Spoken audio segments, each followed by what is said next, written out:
একটা গজবের কথা আছে, মিথ্যা, যে কমিওয়ালারা নাকি নবীরে বলে মইরা গেছে গা, নাউজুবিল্লাহ বলেন।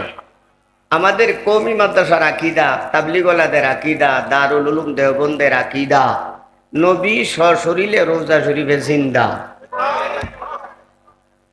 তো জিন্দা যদি হয়, ওয়াকাত কামাল ইজমাউ আলা আন্নাহা আফজালু মিন মাক্কাতাল মুকাররমা বাল মিনাল কাবা বাল মিনাল আরশিল আযমি ওয়াল্লাহু আলাম।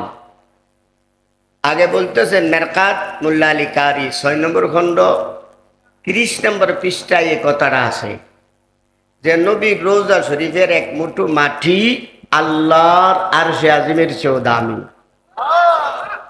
তো মাটি যদি আল্লাহর আরশের চেয়ে দামি হয়, তাহলে নবীর দাম কত ধরিব? সারা দুনিয়া মানুষ জিন ফেরেশতা যদি লিখতে বসে যায়, সারা দুনিয়ার পানি যদি কালি হয়ে যায়, সারা দুনিয়ার গাছপালা তরুলতা যদি কলম হয়ে যায়, সবাই যদি নবীর প্রশংসা করতে গিয়ে লেখা আরম্ভ করে, লিখতে লিখতে কালি শেষ, কলমগুলো ভেঙ্গে যাবে, হাতগুলো অবশ হয়ে যাবে, কিন্তু আমার নবীর প্রশংসা লেখা শেষ হবে না।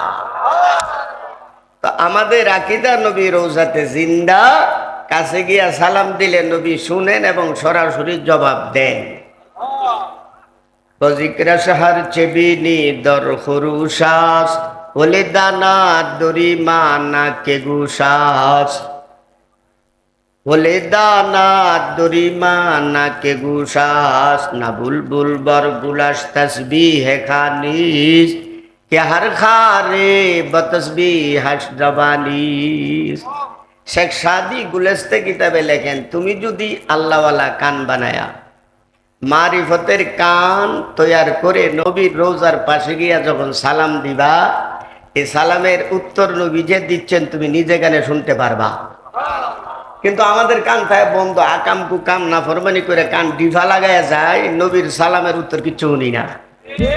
এই জন্য শেখ সাদি বলেন, মারিফতের কান আল্লাহওয়ালা কান তৈয়ার করে যাও মদিনায় সালাম দাও, তুমি নিজে কানে শুনতে পারবা।